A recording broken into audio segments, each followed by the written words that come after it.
Hello, weary travelers. Welcome to ASMR Niana. Thanks for finding your way here. So, this video, we will continue reading Frankenstein and we will read letter number 4. And this one is very exciting because our narrator's life will change forever. So, let's get started.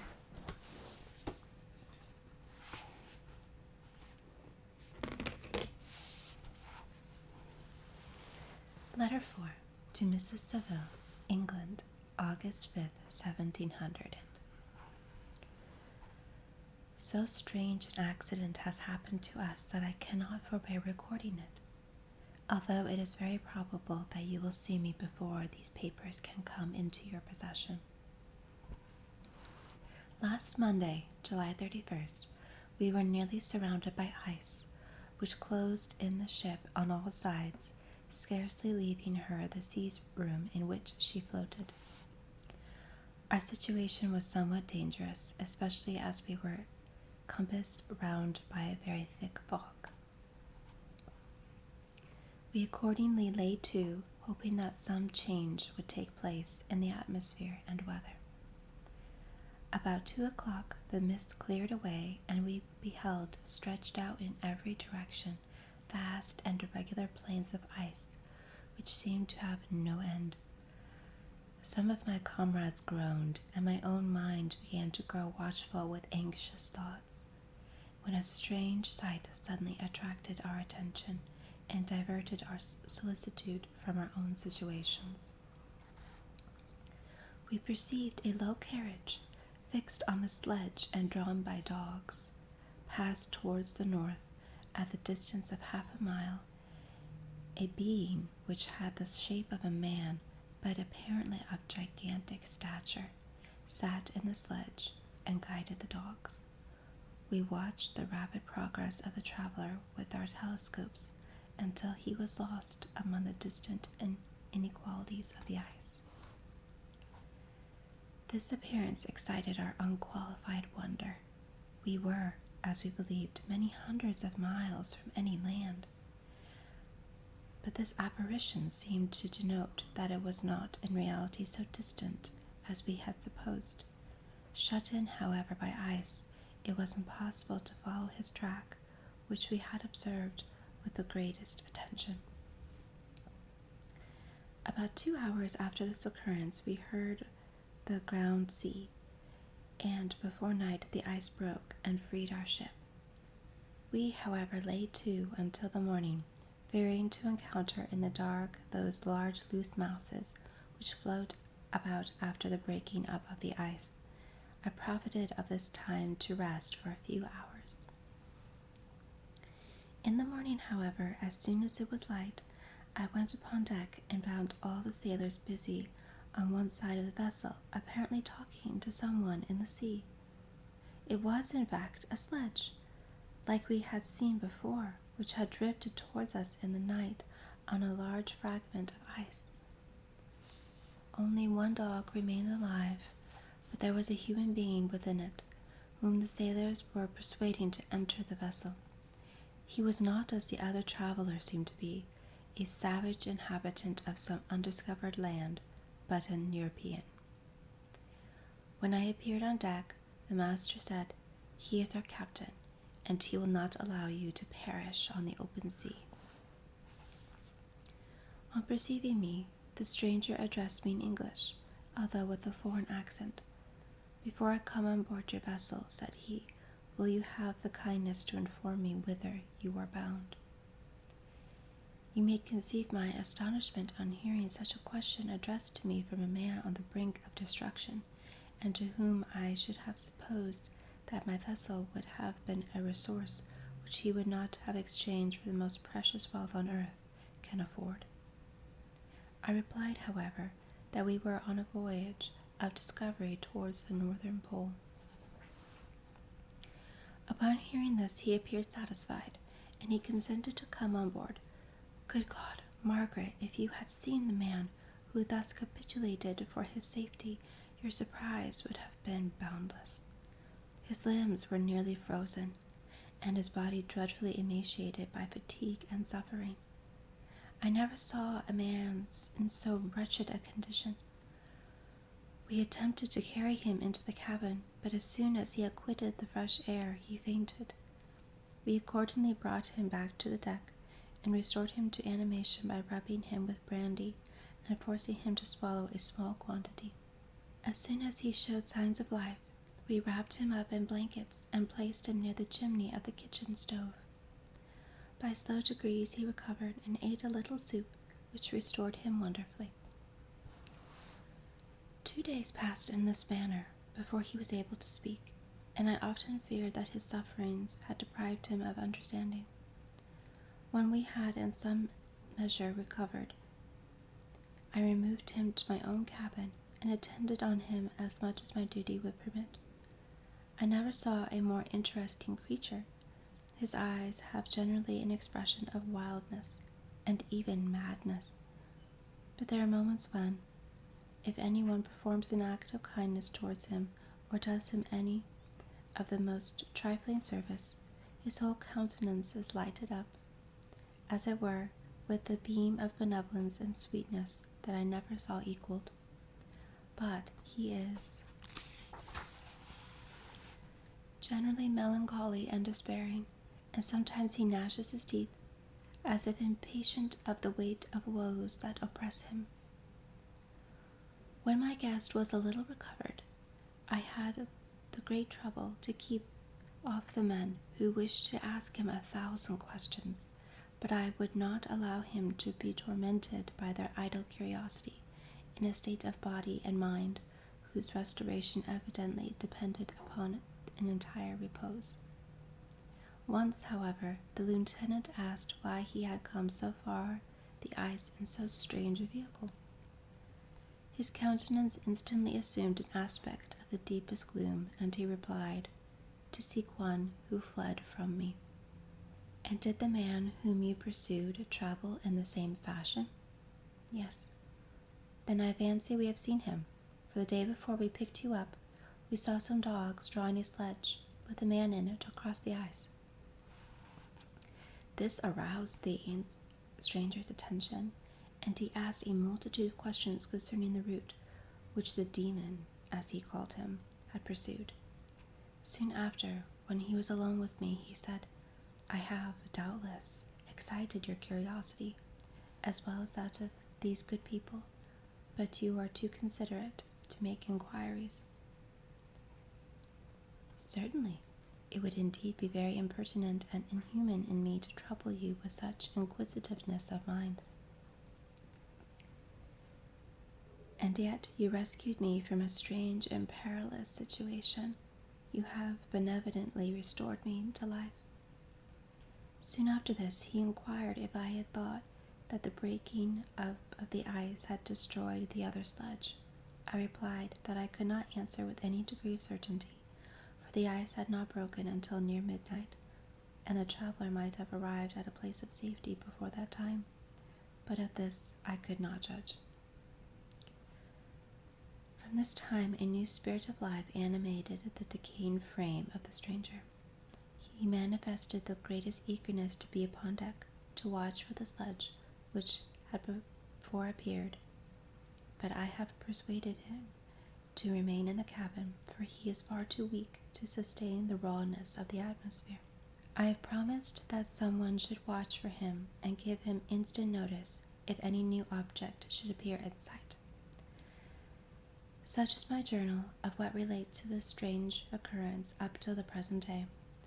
The stranger has gradually improved in health, but is very silent, and appears uneasy when anyone except myself enters the cabin. Yet his manners are so conciliating and gentle that the sailors are all interested in him, although they have had very little communication with him. For my own part, I begin to love him as a brother, and his constant and deep grief fills me with sympathy and compassion. He must have been a noble creature in his better days, being even more now in wreck, so attractive and amiable. I said in one of my letters, my dear Margaret, that I should find no friend on the wide ocean, yet I have found a man who, before his spirit had been broken by misery, I should have been happy to have possessed as the brother of my heart. I shall continue my journal concerning the stranger at intervals, should I have had any fresh incidents to record. August 13th, 1700. My affection for my guest increases every day. He excites at once my admiration and my pity to an astonishing degree. How can I see so noble a creature destroyed by misery without feeling the most poignant grief? He is so gentle, yet so wise. His mind is so cultivated, and when he speaks, although his words are cold with the choicest art, yet they flow with rapidity and unparalleled eloquence. He is now much recovered from his illness, and is continually on the deck, apparently watching for the sledge that preceded his own. Yet, although unhappy, he is not so utterly occupied by his own misery, but that he interests himself deeply in the projects of others. He has frequently conversed with me on mine, which I have communicated to him without disguise. He entered attentively into all my arguments in favor of my eventual success, and into every minute detail of the measures I had taken to secure it. I was easily led by the sympathy which he evinced to use the language of my heart, to give utterance to the burning ardor of my soul, and to say, with all the fervor that warms me, how gladly I would sacrifice my fortune, my existence, my every hope, to the furtherance of my enterprise. One man's life or death were but a small price to pay for the acquirement of the knowledge which I had sought for the dominion I should acquire and transmit over the elemental foes of our race. As I spoke, a dark gloom spread over my listener's countenance. At first I perceived that he tried to suppress his emotion. He placed his hands before his eyes, and my voice quivered and failed me as I beheld tears trickle fast between his fingers. A groan burst from his heaving breast. I paused. At length he spoke, in broken accents. "Unhappy man, do you share my madness? Have you drunk also of the intoxicating draught? Hear me, let me reveal my tale, and you will dash the cup from your lips." Such words, you may imagine, strongly excited my curiosity, but the paroxysm of grief that had seized the stranger overcame his weakened powers, and many hours of repose and tranquil conversation were necessary to restore his composure. Having conquered the violence of his feelings, he appeared to despise himself for being the slave of passion, and quelling the dark tyranny of despair, he led me again to converse concerning myself personally. He asked me the history of my earlier years. The tale was quickly told, but awakened various trains of reflection. I spoke of my desire of finding a friend, for my thirst for a more intimate sympathy with a fellow mind than had ever fallen to my lot, and expressed my conviction that a man could boast of little happiness who did not enjoy his blessing. "I agree with you," replied the stranger. "We are unfashioned creatures, but half made up, if one wiser, better, dearer than ourselves, which a friend ought to be. Do not lend his aid to perfunctate our weak and faulty natures. I once had a friend, the most noble of human creatures, and I am entitled, therefore, to judge respecting friendship. You have hope, and the world before you, and have no cause for despair. But I have lost everything, and cannot begin life anew." As he said this, his countenance became expressive of a calm, settled grief that touched me to my heart. But he was silent, and presently retired to his cabin. Even broken in spirit as he is, no one can feel more deeply than he does the beauties of nature. The starry sky, the sea, and every sight afforded by these wonderful regions seem still to have the power of elevating his soul from earth. Such a man has a double existence. He may suffer misery and be overwhelmed by disappointments, yet when he has retired into himself, he will be like a celestial spirit that has a halo around him, within whose circle no grief or folly ventures. Will you smile at the enthusiasm I express concerning this divine wanderer? You would not if you saw him. You would have tutored and refined by books and retirement from the world, and you are therefore somewhat fastidious. But this only renders you the more fit to appreciate the extraordinary merits of this wonderful man. Sometimes I have endeavored to discover what quality it is which he possesses that elevates him so immeasurably above any other person I ever knew. I believe it to be an intuitive discernment, a quick but never fading power of judgment, a penetration into the causes of things unequaled for clearness and precision. Add to this a faculty of expression, and a voice whose varied intonations are soul-subduing music. August 19th, 1700. Yesterday the stranger said to me, "You may easily perceive, Captain Walton, that I have suffered great and unparalleled misfortunes.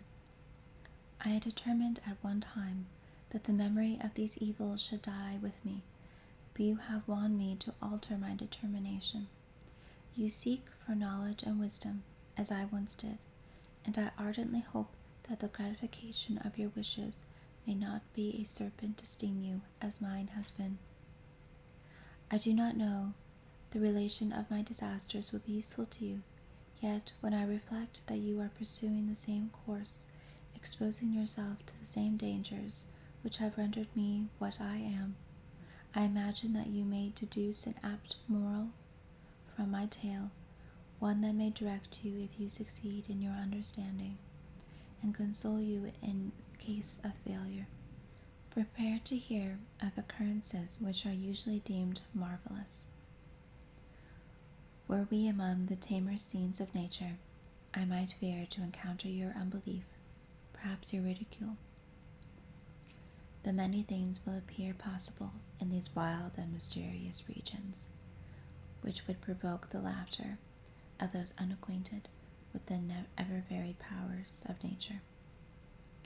Nor can I doubt that my tale conveys in its series eternal evidence of the truth of the events of which it is composed. You may easily imagine that I was much gratified by the offered communication, yet I could not endure that he should renew his grief by a recital of his misfortunes. I felt the greatest eagerness to hear the promised narrative, partly from curiosity and partly from a strong desire to emulate his fate, if it were in my power. I expressed these feelings in my answer.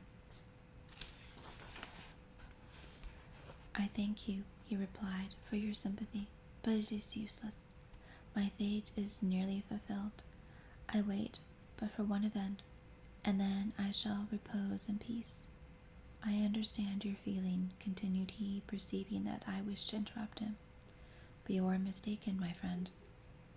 If thus you will allow me to name you, nothing can alter my destiny. Listen to my history, and you will perceive how irrevocably it is determined." He then told me that he would commence his narrative the next day, when I should be at leisure. This promise drew from me the warmest thanks. I have resolved every night, when I am not imperatively occupied by my duties, to record as nearly as possible in my own words what he has related during the day. If I should be enraged, I will at least make a note. This manuscript will doubtless afford you the greatest pleasure, but to me, who know him, and who hear it from his own lips, with what interest and sympathy shall I read it in some future day?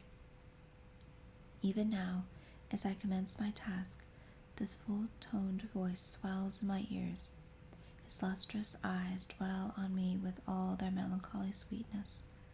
I see his thin hand raised in animation, while the lineaments of his face are irradiated by the soul within. Strange and harrowing must his story, frightful the storm which embraced the gallant vessel on its course and wrecked it thus.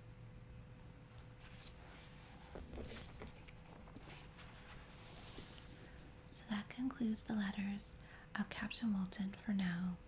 Leave a comment below and click subscribe. Next time we will dive into chapter 1. Thanks for listening.